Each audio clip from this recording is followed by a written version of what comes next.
السلام عليكم. بالبداية عظم الله لكم الأجر في ذكرى استشهاد الإمام علي عليه السلام. أخوان جاي تشوفون أحمد البشير لا زال ينتقد من الأشياء، ينتقص العفو من الأشياء الزينة اللي تكون بالمجتمع والأشياء اللي تذكر الإنسان بدينه وأخلاقه وآخرته وإلى آخره. فشفناه في الحلقة الأخيرة يمكن انتقد برنامج ليلة في القبر، وكان حاضر ضيف في البرنامج هو منه؟ اياد راضي، كلنا نعرف الفنان المعروف اياد راضي. احمد البشير يعني سخر من هذا البرنامج، وصراحة انا ما متفاجئ من عنده، هو دائما هيجي اي شيء مفيد للمجتمع ينتقده ويكون ضده، مثل ما شفتوا حملة المحتوى الهابط اللي صارت وقال انا ضد هاي الحملة لان هذول ناس فقراء ويردون يعيشون وكذا. فشوف اخوان، انا بالنسبة لي للبشير ما لي علاقة به، ليش؟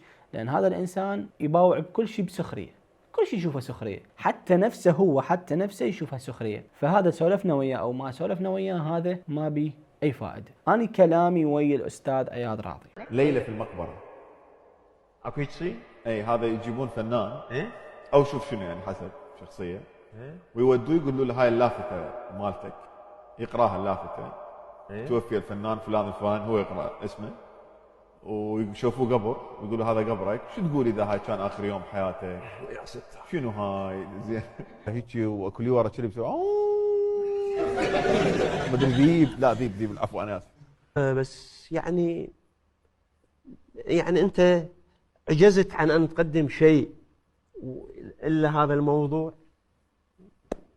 الموت، ثقافة الموت. لا يعني ثقافة الموت ما ادري يريد يعني احنا الحياة كلش وردية عند العراقي، ها، وكلش مبتهج وفرحان وسعيد، بحيث نقول خلي شوية نبوق من سعادته، فد لحظة لحظتين نوديه للمقبرة، يعني هو عايش بنص الضيم. اي والله. يعني شو تريد تشوفه؟ ها؟ برنامج كان كلش صادم بالنسبة لي. لا أستاذ أياد، أنت تعرف أنه أنت فنان وتعرف بقضايا الفن وتعرف بالبرامج وكذا، فما أعتقد كان الإنصاف أنه أنت تنتقد برنامج وتنتقص من عنده وتقلل من قيمته وتشارك أحمد البشير بالاستهزاء وأنت ما شايفه ولا تعرفه شنو. كان المفروض عليك أنه ما تعتمد على وصف أحمد البرنامج، لأن أحمد البشير يباوع بعين السخرية، تمام؟ فكان المفروض انه انت تعتمد على نظرتك انت وتحلل وتقيم هذا البرنامج، رغم انه البرنامج ما محتاج تقييمك، لكن كمثال يعني اسولف انتم قعدتوا وانتقدتوا وسخرتوا من البرنامج، فكان المفروض انه تقول احمد انا ما اقدر اسولف عن البرنامج الا اشوفه، باعتبارك فنان وكلمتك لها ثقل ولازم انه كل شيء محسوب بحساب من تسولف به. فلأن تعرف أنت إذا انتقدت هذا البرنامج راح يصير عليك هجمة من الناس اللي تحب هذا البرنامج.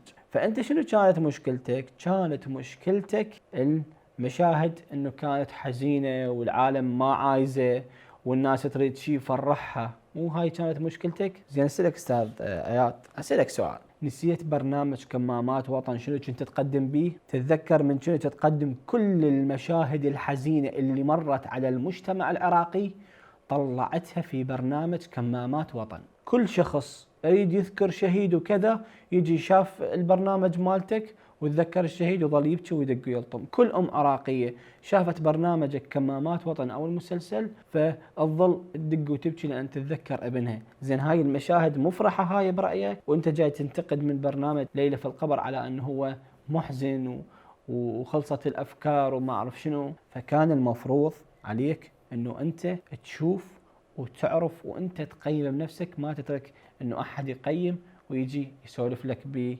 بمواضيع انت ما شايفها. اما عن بقيه البرامج اياد راضي انت اللي جاي تقدمها فغالبيتها هي غير مناسبه للعائله العراقيه صراحه، لان جاي يدخل الفساد بالكوميديا. الى هاي الدرجه وصلتوا انه تدخلون الامور الفاسده بالكوميديا. وخلي اراويك واحده من المشاهد اللي انت تشوفها مناسبه برايك للعائله العراقيه صراحه. انا اسف على هذا راح تشوفونه. شوفوا. بشر دكتور. بشر دكتور. مبروك المدام حامل.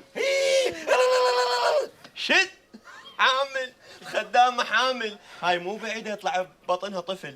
والله ذكي. خدامتي أنا حامل؟ تعالي قولي منو أبو الطفل؟ أنا حامل من بابا. بابا؟ مبروك. سمعتوا؟ برأيك أحمد أستاذ العفو أياد راضي، هذا البرنامج مناسب للعائلة العراقية؟ مناسب أن يكون برنامج رمضاني وبفائدة، شنو الفائدة من عنده؟ يعني حتى كوميديا ما بي، لأن هو فاسد، يعني شيء فاسد. والفساد إذا دخل بالفن أصبح الفن مفسدة وخرج عن إطار الفن، وأنت فنان وتعرف كل الزين هذا الأمر.